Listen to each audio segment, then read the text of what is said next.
Hi students, last day we read that Sher Khan, that means the tiger, had entered into the wolf's ground, and the father wolves considered him to be a fool one as he was roaring deeply, and mother wolf as if guessed something that he would hunt not a merely buffalo or buck, rather a human being.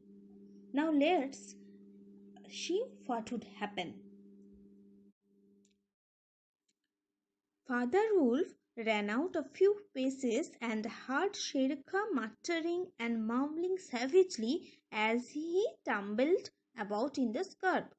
So after hearing Sher Khan's roaring, Father Wolf came out of his cave with a few paces, means increasing his speed, and heard Sher Khan was muttering, means complaining something against in a very low voice, and mumbling means also vaguely. It was not clear to the Father Wolf, savagely in a wild manner, okay, or as if was something he was very angry out of any odd situation as he tumbled about in the scarf.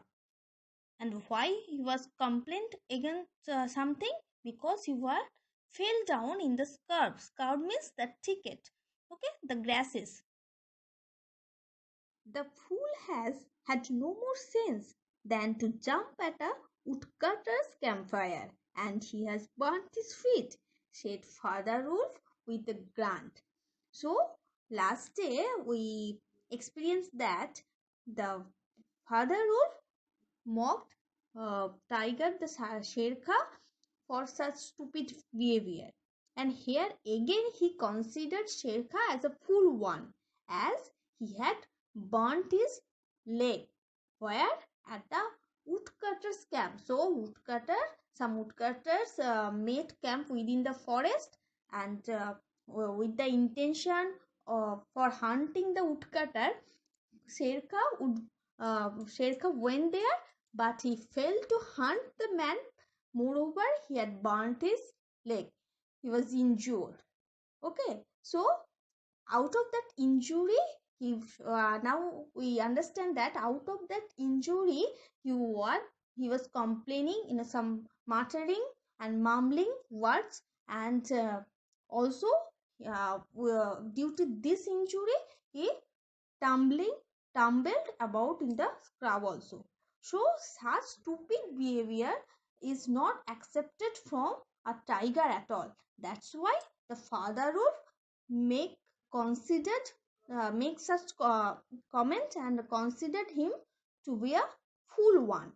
And with a grunt means grunt indicates animal sound, or rather low sound. So he spoke that to mother wolf in a low voice, low sound. Something is coming, Afil, said mother wolf, twitching one ear.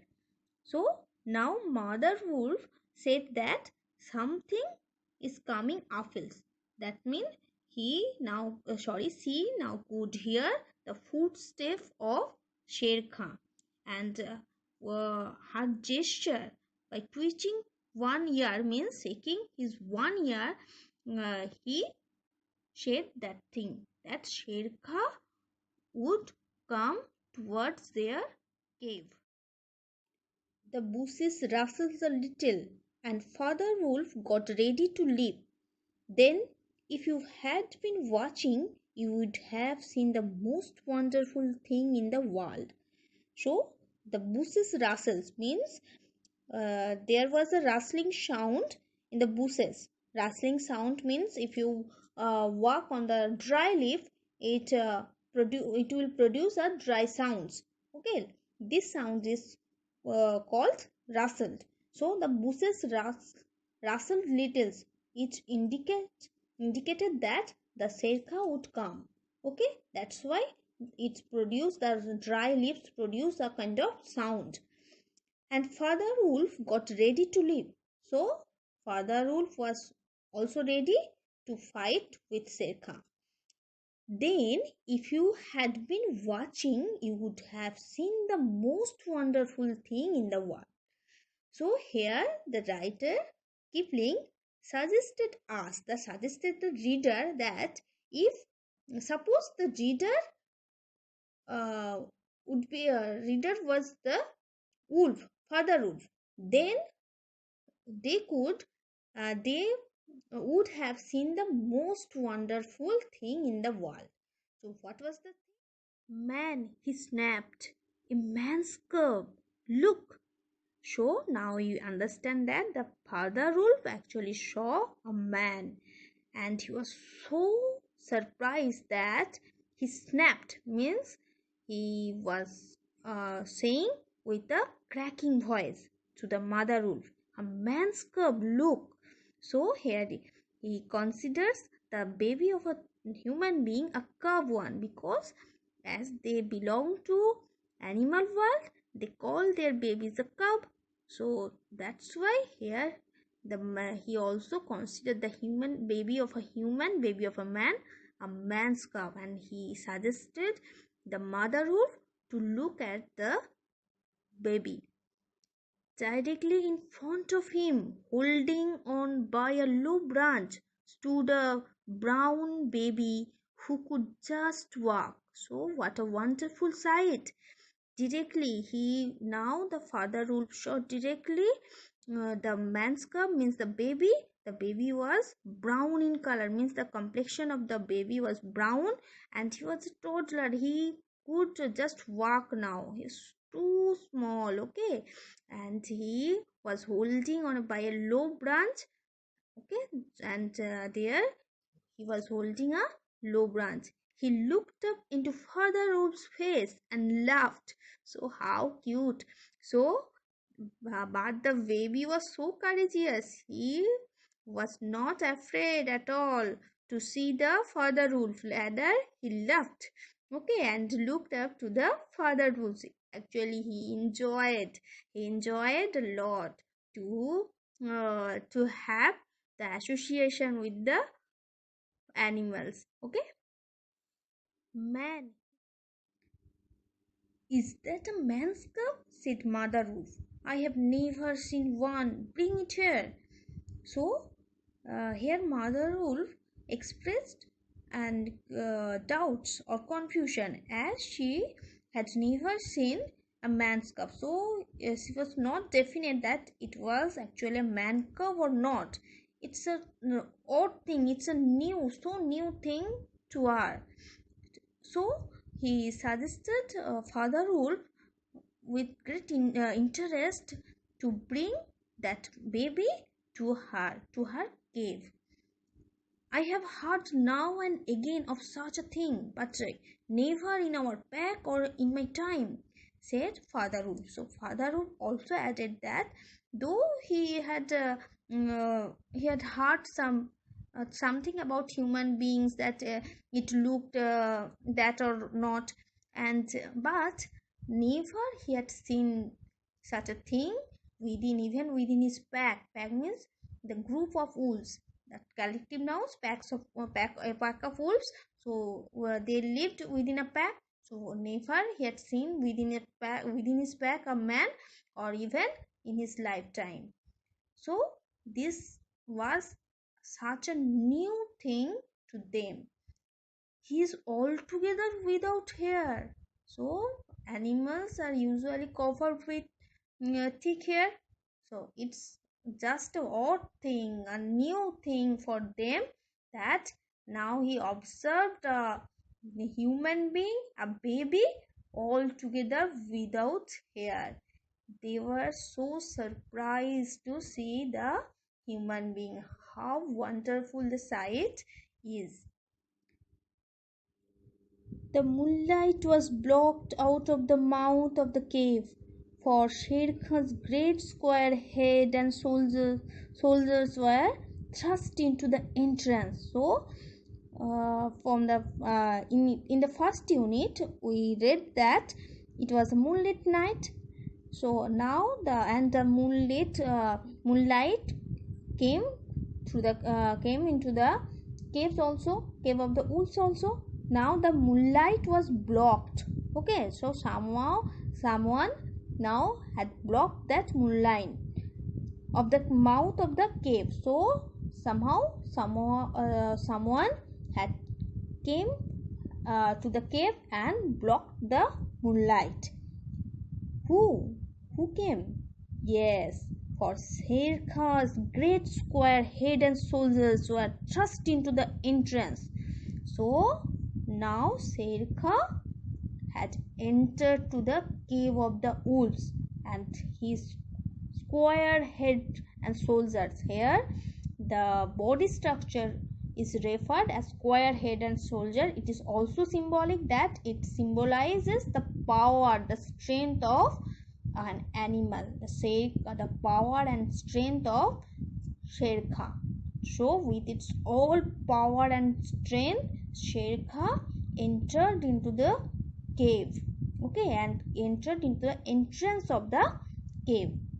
What does Sher Khan need? Said Father Wolf. So at first, because they started the conversation, Father Wolf asked Sher Khan what he had need actually in that cave. A man's cub went this way. Its parents have run off, demanded Sher Khan. So here Sher Khan claimed that he wanted a man's cub, means that baby. And he also added that his parents, so the parents of the baby had run off, and so that baby somehow went to this way. That's why went that way. That's why he was coming to the wolves to demand that baby. The wolves are free people, said Father Wolf. They take orders from the head of the pack and not any from striped animal. The man's cub is ours. So here the personality of the Father Wolf is so adorable. He strictly uh, announced that the wolves are not under Sher Khan's rule. So they did not bother whatever Sher Khan demanded or not. They only should obey their head of the pack. So we know that the wolves lives within a pack. So only they should obey to their head of the pack, not any from striped animals. Not any striped animals indicates stripes animal, the body of the tiger of a tiger. So striped animal indicates the Sher Khan. So they did not at all listen anything from Sher Khan. The man's cub is ours. So Sher Khan had no right to demand that man's cub. If the man's cub had come to their cave, then it was there. They did not give it to. The tiger's roar filled the cave with thunder. Mother Wolf shook herself clear of the cubs and sprang forward. Her eyes were like two green moons in the darkness, facing the blazing eyes of the tiger. So, after hearing the refusal from the Father Wolf, the tiger became so angry and he was roaring so deeply and loudly as if it seems to be the thunder. Okay, and that thunder filled that voice, that loud sound, the loud roaring filled the cave of the wolf. And after hearing that sound, Mother Wolf took her cubs, mean her children, aside and jumped over to face Sher Khan. Her eyes, means the mother wolf's eyes, were like two green moons during the night. It blazing. It was shining. The eyes of the animals are shining, so it looks like green moons in the darkness, facing the blazing eyes of the tiger here. The eyes of the tiger was also shining brightly. It was blazing as if it was firing like a firing ball. So both are ready to have a Sher Khan might have faced Father Wolf, but he could not stand up against Mother Wolf. He knew that where she stood, she had all the advantage of the ground and would fight to death. So he backed out of the cave mouth, growling.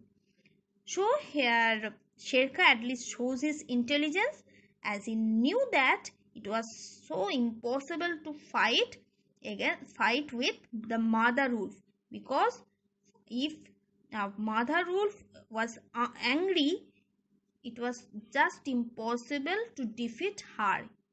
She was so powerful. Okay, and also they means the wolf family took the advantage of the ground, as there it was the ground of wolves. They actually Sher Khan entered to their zone, to their area. So it's not possible. It was not possible for Sher Khan to beat the mother wolf.